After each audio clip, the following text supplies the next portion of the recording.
Hey future Warhawks, my name's Rylan Peretta and I'm number 3 on the veterans basketball team. And today I'm going to be reading you Ruby Valentine Saves the Day.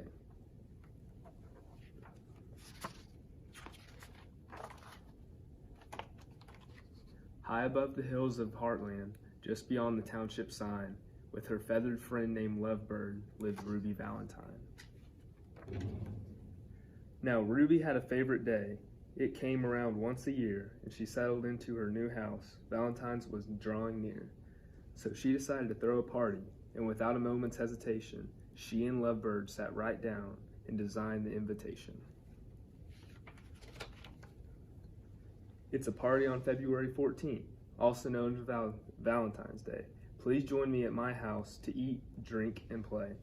I'll await your RSVP that says, "You'll be mine. I can't wait to celebrate."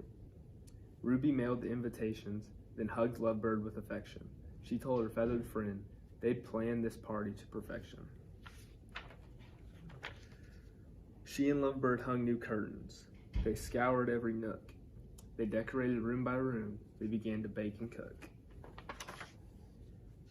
When they tidied up the outside, Lovebird clung to every feather. Ruby shivered with excitement, or possibly from bad weather. As the special day drew closer, Ruby counted RSVPs. She never noticed the thermometer. It read 32 degrees. Valentine's is tomorrow, and I want everything to be just right. Ruby tied up gifts in goodie bags, then kissed Lovebird goodnight. But when Valentine's arrived, it brought something unexpected. Though Ruby planned out most things, there was one thing she neglected. "A snowstorm!" cried out Ruby. She spent all morning on the phone. No one could make it up the mountain. She'd be celebrating Valentine's alone. "My perfect party," sobbed poor Ruby. "Now it won't take place." Lovebird wiped away the tears as they trickled down her face. Then he looked outside the window and said, "Do not despair. If no one can make it here, let's take the party there." Ruby looked at Lovebird. "This wasn't how I'd planned the day." Lovebird shook his feathers. "There is no other way." So together Ruby and Lovebird carefully packed their sled. As they set out down the mountain, Ruby yelled, "Full steam ahead!" But as they made their way to Heartland, little did they know, they left behind a trail of party fare amidst the ice and snow.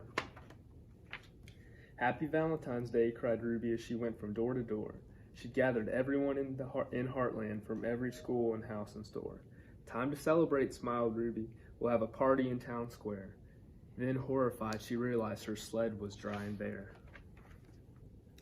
Ruby wrung her hands together. "I've made a big mistake. We can't have a party without presents, cards, or cake." "Nonsense," said the townspeople. "We'll have fun anyway. As long as we're together, let's enjoy the day." So they built a giant snowman. They sang songs around a fire. They sounded so good together, they formed the Heartland Choir. Everyone loved the holiday, but Ruby most of all. It wasn't what she planned, but she truly had a ball. In the end, everyone thanked her and said, "You saved the day." Ruby smiled from ear to ear. She had something she wanted to say. "I've always loved Valentine's. You all know that is true.